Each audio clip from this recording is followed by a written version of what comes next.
Amables televidentes, obviamente el tema internacional es importante y el tema local. Nosotros tenemos a un joven que tiene una combinación interesante. Él es periodista, pero es también politólogo. El licenciado Héctor García, a quien hemos invitado justamente para tratar muchísimos temas de actualidad. Héctor, muchísimas gracias por aceptar la invitación. Ingeniero, para mí es más que un honor, un privilegio estar con usted, un hombre de tanta trayectoria académica. De tantos años. De tantos años, ¿no? Y yo siempre, en los programas que usted participaba con don Uchi Lora, que eran el toque de queda para la mañana, siempre, yo que vengo de un campo, señal abierta permanentemente, estos medios del grupo Corripio, yo siempre me daba ese banquete. Después de la transición que usted viene, también continuó dándole seguimiento en Telematutino y en esta propuesta también semanal. Para mí es un privilegio, ingeniero, acompañarle. Gracias. Tú sabes que yo siempre comento que ya ese tipo de testimonio no lo voy a ver en el futuro, porque la audiencia nuestra es una audiencia madura y los jóvenes y los niños, incluyendo mis nietos, no ven televisión. Exactamente, pero mi papá siempre ha sido un seguidor permanente de ustedes y siempre me decía, ponte el día, corriendo. Y después que entonces Uchi salía de 7 a 8, entonces entra usted en Telematutino y continuábamos entonces hasta las 9 de la mañana. Entonces siempre es un contenido interesantísimo porque el programa de la comunicación, usted sabe que es prácticamente el tema de la educación y de la información de calidad, y eso hay que valorarlo en su justa dimensión. Gracias. Tenemos en virtual a Ana Patricia Núñez Fernández, economista, que también va a participar en el programa. Buenos días, Ana Patricia. Bienvenido, ¿cómo están? Bien. Héctor, el tema internacional es obligado. Pero espérate. Antes de comenzar, ahí llegaron las tacitas de aroma, sabor y calidad del Café Santo Domingo que nos brinda Kenia e Industrias Vanilejas. Y que ya a esta hora de la mañana, domingo, ya los televidentes ya se tomaron su tacita. Gracias, Kenia. Salud. Salud. Héctor, el tema, yo te he visto en otros programas ya abordando de manera muy correcta el tema, porque hoy Trump ha sustituido la noticia local. Uno toma cualquier medio digital o escrito y las informaciones, el tema de los aranceles con los aliados, el tema de Hungría, Panamá. Ahora mismo hemos visto como los mercados han reaccionado y hay una caída en las bolsas porque hay mucha incertidumbre en los Estados Unidos. Todo ese cóctel, ¿cómo el periodista y politólogo Héctor Sánchez lo maneja, Héctor García lo maneja? Ingeniero, fíjese que Donald Trump es un político atípico. Pues ya se le puede denominar como político porque ha sido 2 veces presidente de la primera potencia económica global. Se da con una condición, primer presidente también condenado, y con todo y más de 34 casos penales. Y con todo y eso Donald Trump llega a la presidencia nuevamente de los Estados Unidos como presidente número 47, con la mayoría de los votos populares. Algo atípico también con el Partido Republicano, que los demócratas permanentemente han ganado en votos populares. La última vez fue George Bush, que ganó a través del propio voto popular, y Donald Trump, como un disruptivo dentro de la política, ha llegado ahora con nuevas pilas. Llega con mayor experiencia, sabe que el tema de los aranceles es fundamental, con un componente importantísimo de importancia incluso se pudiera decir para América Latina, en el caso que ha designado a un hispano de descendencia cubana como secretario de Estado. Se pudiera decir como la tercera posición de importancia dentro del gobierno de los Estados Unidos a Marco Rubio, que Marco Rubio tiene muy buena relación con República Dominicana porque ha sido un permanente visitante a la República Dominicana y que tiene muchos amigos aquí. La primera visita también del secretario de Estado, ¿dónde fue también a América, porque Estados Unidos había abandonado, como se le ha conocido permanentemente, como su patio trasero.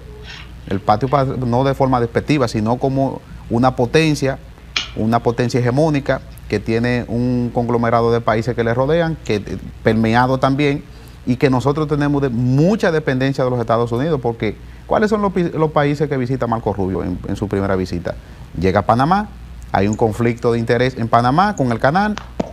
Donald Trump le dice E incluso a la compañía que estaba gerenciando el tema del canal de Panamá para el tema del comercio era China y ya vendió a una compañía norteamericana. Entonces el factor diplomático, de la diplomacia del arancel que Donald Trump ha venido ajustando, ha dado su beneficio ya, porque ya Panamá, esa compañía estadounidense que va a tener en los dos extremos del canal de Panamá la concesión del tema del Pero al fondo es lo que quería era sacar a China del canal. No, porque independientemente de que Donald Trump sabe que hay una guerra con China, porque China viene en ascenso, porque hay una condicionante. Donald Trump reclama de que, por ejemplo, en la Organización Mundial de la Salud, Estados Unidos pagaba más de 300 y pico de millones de dólares, porque la condición de China todavía es que es un país en desarrollo.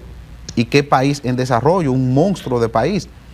Pero hay una dualidad, porque Estados Unidos es un país con 350 millones de habitantes, que aproximadamente con lo que están de manera sus ciudadanos y lo que están en condición de irregularidad también, pero son 350 millones, como yo lo he determinado, de devoradores, porque son muy consumidores.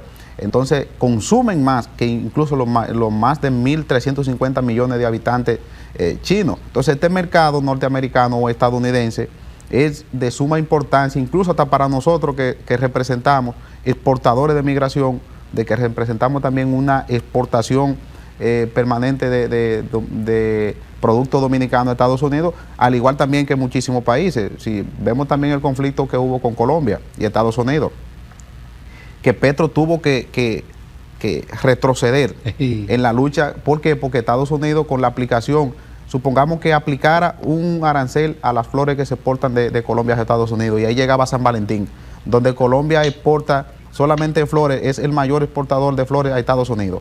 Ya ahí agravaba la situación también desde el punto de vista, hubo Petro que llegaron a una serie de negociaciones por el tema puramente de la migración. Sí, porque el problema es que los Estados Unidos tiene déficit comercial prácticamente con todos los países. Con todos los países, porque fíjese que ha habido un tema interesantísimo, el tema de USAID, que ellos han desvirtuado y los programas en un 83% han sido suspendidos.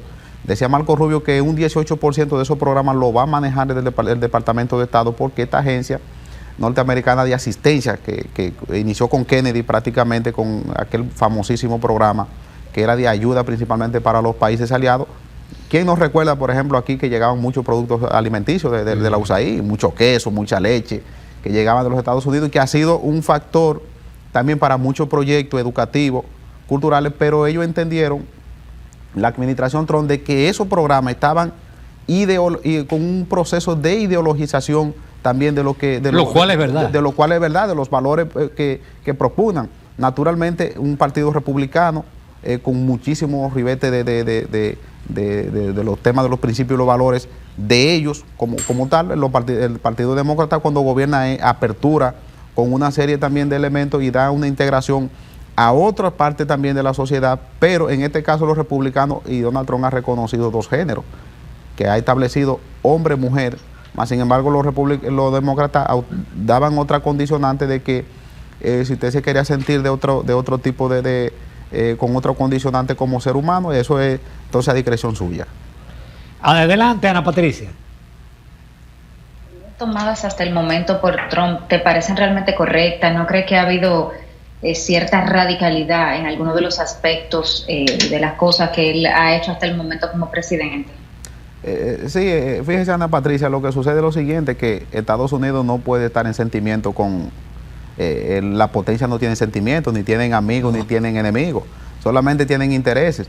Sale la noticia en esta semana de que estaría Donald Trump aplicando un 500% al licor francés, y Francia es un aliado fundamental de los Estados Unidos. Estados Unidos está aplicando aranceles, por ejemplo, México, solamente remesa, México recibe de Estados Unidos más de 60,000 millones de dólares. De ciudadanos mexicanos viven en Estados Unidos un equivalente de 38 o 40 millones de mexicanos en Estados Unidos. ¿Y qué produce esto? Bueno, que a partir de que Donald Trump dice que voy a aumentar un 25% al arancel a México, de una vez la presidenta Sheinbaum envía 10,000 efectivos militares a la frontera con Estados Unidos para contener el flujo migratorio, y se ha reducido en más de un 25% de este flujo migratorio. Pero en el caso, por ejemplo, de Guatemala, están todos esos países, Costa Rica, están todavía incluso se han comprometido a recibir ciudadanos de otros países En el caso de El Salvador, que Nayib Bukele, un aliado fundamental también de Donald Trump, le ha ofertado su megacárcel para recibir criminales y delincuentes de otra nacionalidad del mundo. ¿Por qué? Para recibir también un pago por tener esos delincuentes ahí. Donald Trump incluso le dijo, te voy a mandar los del Tren de Aragua, un grupo criminal que está causando muchas situaciones en Estados Unidos, porque si Estados Unidos, señores, hay que entender la condición del por qué los norteamericanos, incluso Donald Trump en ese proceso electoral recibió el mayor apoyo de los latinos en su historia, recibió el mayor apoyo de los asiáticos en su historia, recibió el mayor apoyo de los afroamericanos,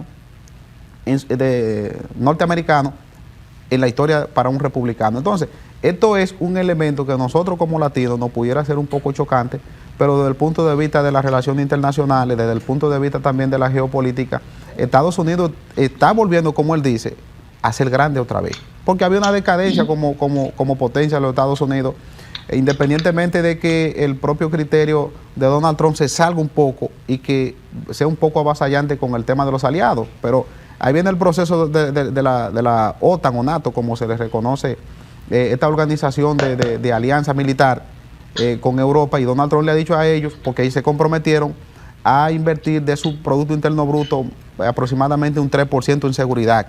Donald Trump le ha dicho, o pagan por su defensa o se van a defender solos.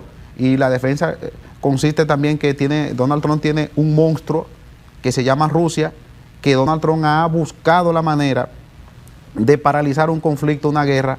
Ojo, Donald Trump está poniendo incluso la industria militar norteamericana a perder muchísimo dinero, porque Estados Unidos exporta en armas más del 43% de la demanda a nivel global. Pudiera ser incluso una contradicción de que él esté pensando también en una paralización y en esta semana también se dio un proceso, una tregua de 30 días entre Ucrania y Rusia, negociada con Estados Unidos y los ucranianos en Arabia Saudí, para provocar que la guerra se contenga. ¿Por qué? Porque Ucrania, señores, representa un país extremadamente productivo. En su gran porcentaje los granos, por ejemplo, la exportación de los granos vienen de Ucrania, el trigo, la cebada. Por eso subieron, se dispararon. La guerra, sí. Pero también hay un elemento importante, ingeniero, que usted conoce muy bien de esto, los productos o los materiales de construcción. Ucrania también, principalmente el acero, muchísimos elementos de la construcción venían también en exportación de Ucrania. Nosotros recibíamos también una gran parte del turismo ruso y ucraniano. Se disminuyó completamente. Ahora, muchas personas han sostenido y han dicho que el por qué República Dominicana no ha entrado como activamente más de manera diplomática al asunto. Señores, nosotros dependemos prácticamente de Estados Unidos. Si Estados Unidos, la economía sufre, nosotros aquí nos da una neumonía, como dicen muchísimo. ¿Por qué? Porque nosotros recibimos anualmente, y ahora hay un informe del Banco Central que dice que la remesa, comparado con el año anterior, han superado más de un 10% del envío de remesas. Nosotros este año pudiéramos romper la barrera de más de 11 mil millones de dólares recibidos de Estados Unidos. Además también de que tenemos el 83% del turismo que llega aquí a República Dominicana es estadounidense. Además de que las inversiones norteamericanas en zona franca son de mayoría estadounidense.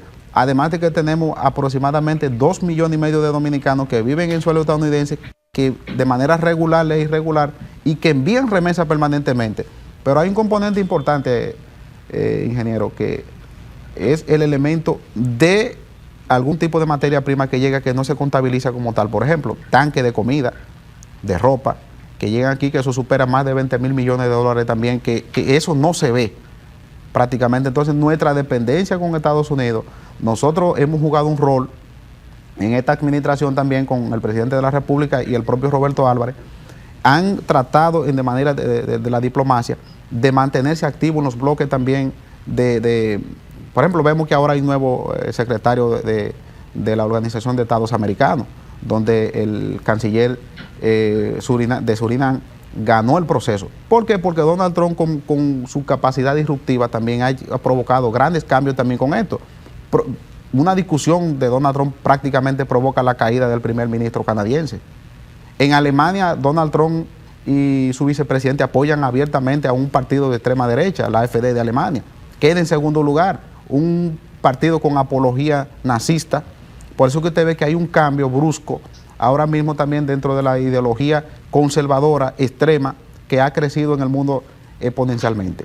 Y que principalmente es un rechazo al tema de la migración. Evidentemente que la migración ha causado, y es una de las preocupaciones que tiene Europa.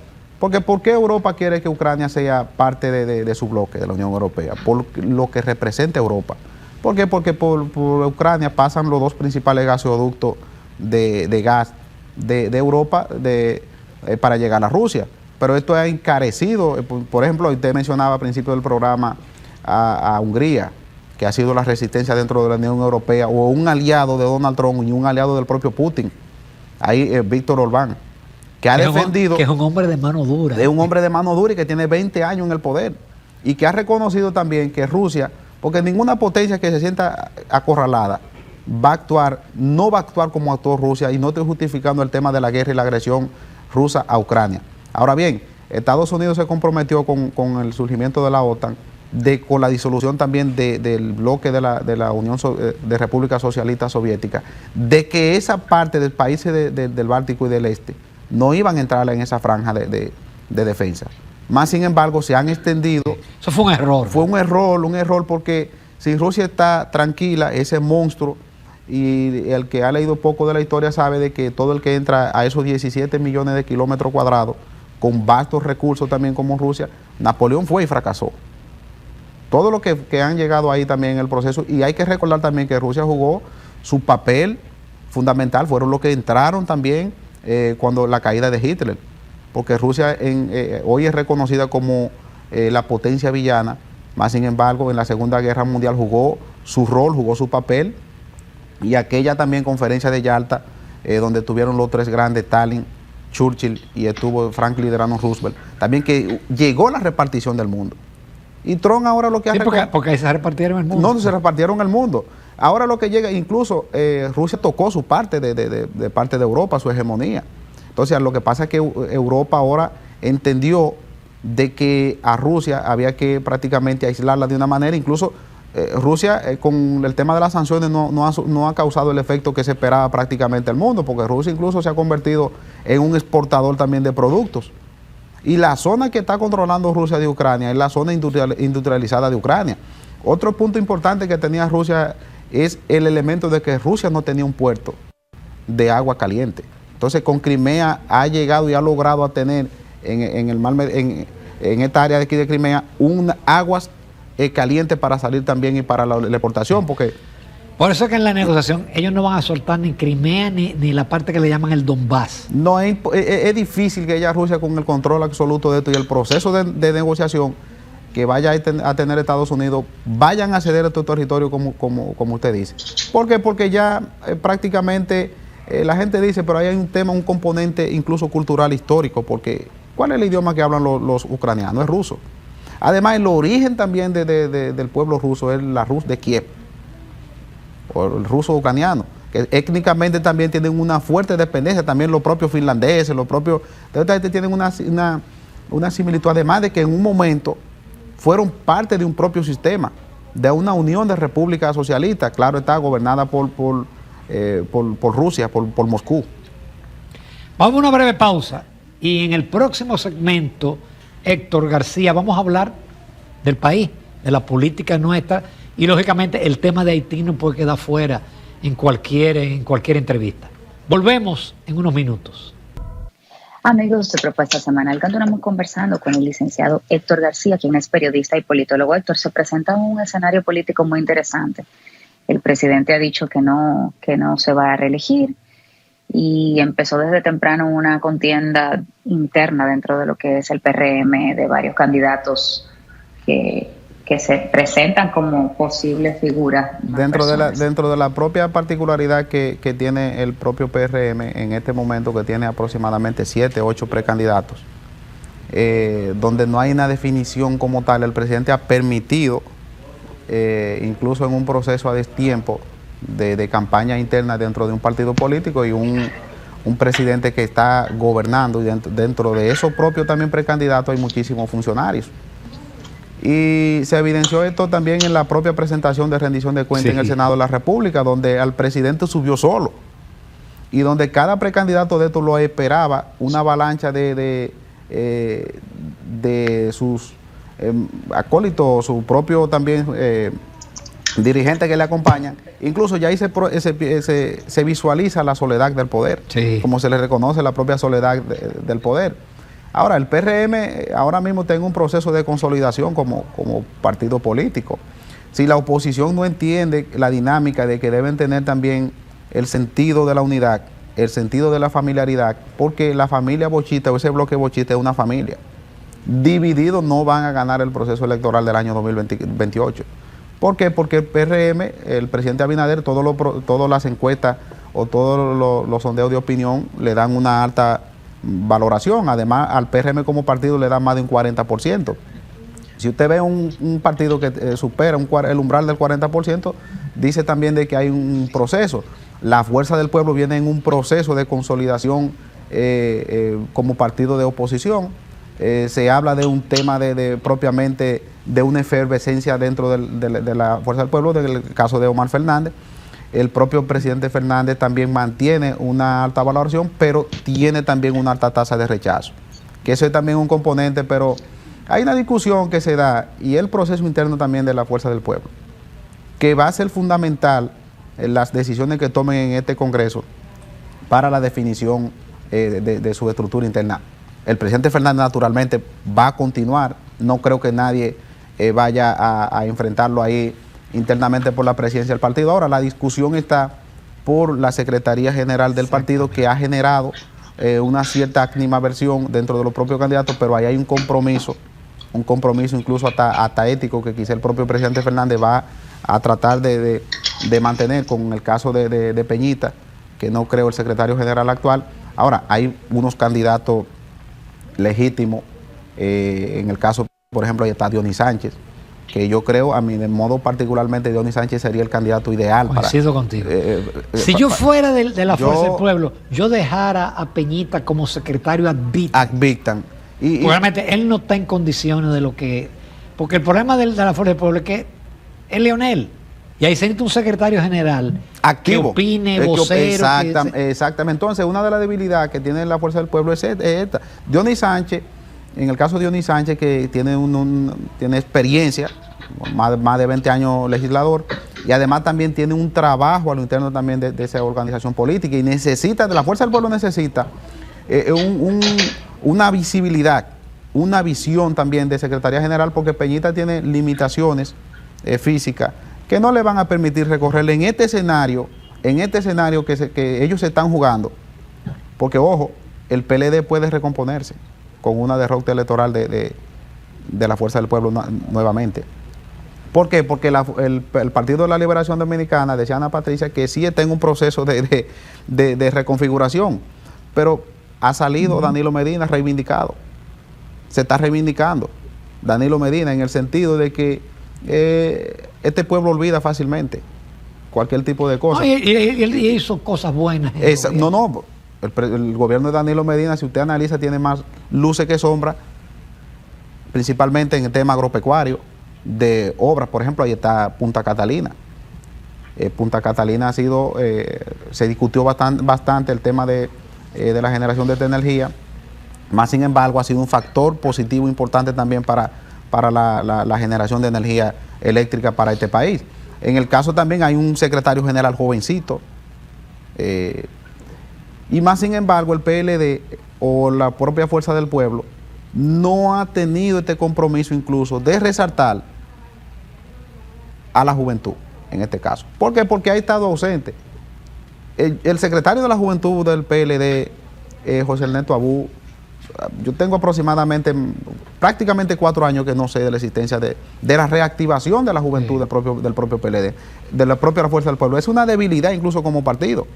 Y esa propia debilidad que muchos candidatos, porque no es muy común que donde en la organización política, en el PLD, como en la Fuerza del Pueblo, salieran abiertamente a mostrar las aspiraciones como han hecho en este momento. ¿Por qué? Porque ahí está Franklin Rodríguez también. Él es senador de San Cristóbal, aspirando también. Y César Fernández. Y César Fernández están aspirando, pero ya los colaboradores más cercanos de Leonel Fernández han cerrado fila con Peñita. En el caso habría que ver también qué procesos de negociación van a llegar con Dionis Sánchez, el propio Franklin, el propio César, que César también es un actor importantísimo a lo interno de esa organización política, pero deben dar muestra de cambio, porque hay un punto importantísimo y es que el propio PRM entendió en su momento, hace 10 años. El 51% de la masa electoral de la población de este país es mujer. El PRM entendió y colocó una mujer en la Secretaría General del partido. Pero hay también... Además joven, el presidente joven. Claro. Además también cogieron a un presidente con 30 y algo de años para dirigir el partido. Más sin embargo se desprendieron de cualquier tema de crisis que ellos venían sosteniendo históricamente en el PRD y capitalizaron esto. Por eso el PRM hoy puede mostrar también y se ha mantenido también con el tema de unos aliados internos dentro de su propio partido, y le han dicho ya tu ciclo político está en rol de asesoría. Si ustedes recuerdan, ingeniero, había un frente de los viejos robles dentro del PRD viejo, que estos viejos robles establecían líneas partidarias. En este caso, en el PRM lo que hay es asesores. Por eso que usted ve que Amaury Justo Duarte, Tony Raful, Fafa Tavera, un sinnúmero, Hipólito incluso, que mantiene una parte importante del PRM, pero está en un rol de asesoría, está fuera. Aunque también hay el liderazgo del propio partido, lo dirigen naturalmente Hipólito y Luis, que han podido mantener, que fue lo que Danilo y Leonel no entendieron. Hipólito y Luis han tenido la oportunidad de un cogobierno. Luis respeta a Hipólito respeta a Luis.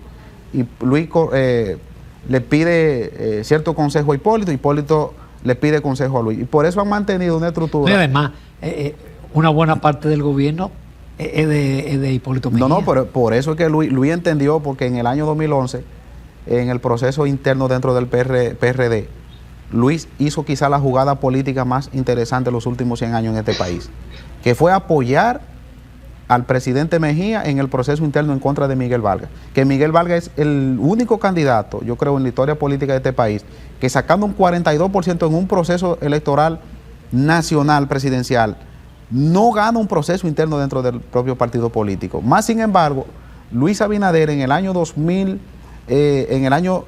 cuando pierden el 16 de Danilo Medina, saca un 35%, y en el 2020 obtiene un 52% y gana la presidencia de la República. Es un análisis digno de evaluar qué pasó en este proceso. Naturalmente, cuando Luis, siendo retrospectivamente, apoya a Hipólito Mejía ya Luis sabía que Hipólito Mejía venía en un proceso ya de retiro político, y asume también este equipo de Hipólito Mejía se presenta a dos procesos internos con Luis Abinader para mantener el equilibrio también incluso de la propia legitimidad de los propios procesos. Pero Luis ganó estos procesos con más del 70% los dos. Y hoy el presidente de la República es naturalmente el líder de ese partido, pero compartido con el propio Hipólito Mejía. Esto permite gobernabilidad en los partidos políticos. Finalmente, Héctor, ¿tú crees en esas encuestas que muestran que Collado está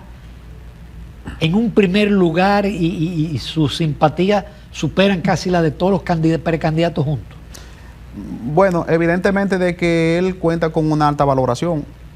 Si usted lo mide externamente, él va a conseguir una parte importante, pero la dinámica internamente dentro del partido, yo no creo que David sea el que tenga la mayor alta tasa de valoración dentro de ese partido. ¿Por qué? Porque hay una estructura de Hipólito, que es la estructura de Carolina, su hija.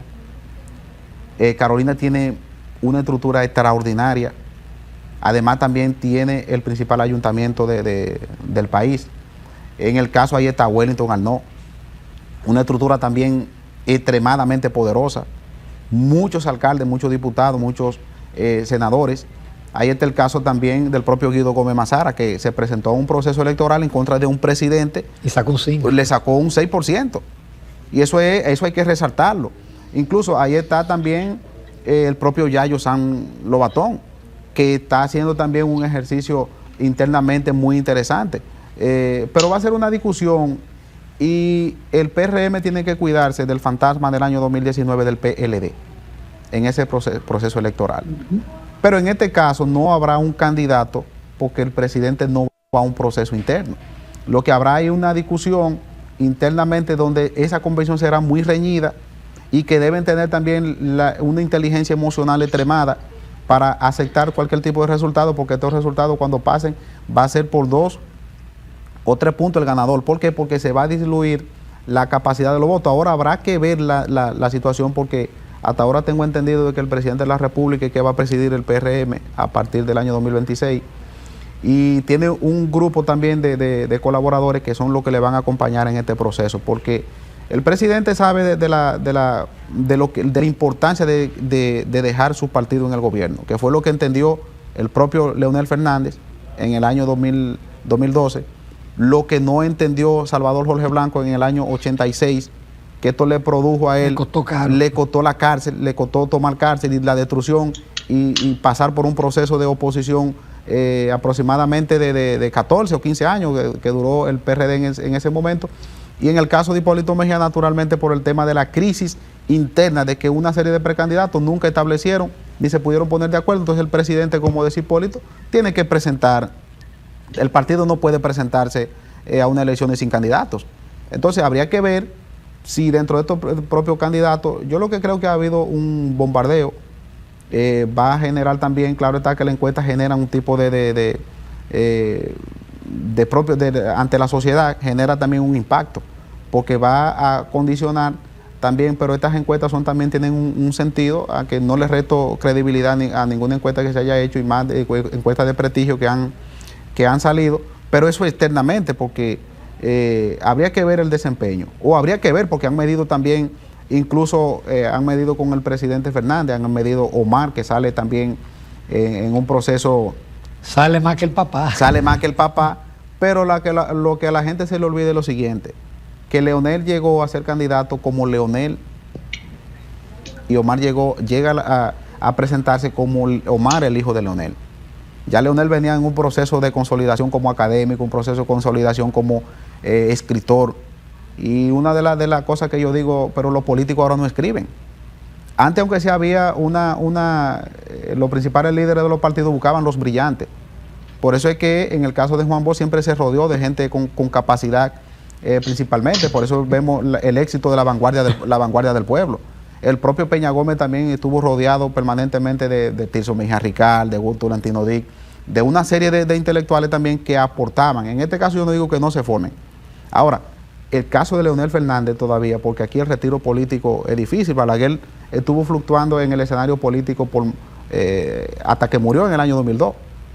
En el caso de Leonel todavía cuenta con 73 años, todavía, pero yo creo que si Leonel pierde el próximo proceso electoral ya el retiro es inminente. Qué pena no tener más tiempo, pero Héctor García, magnífico debut.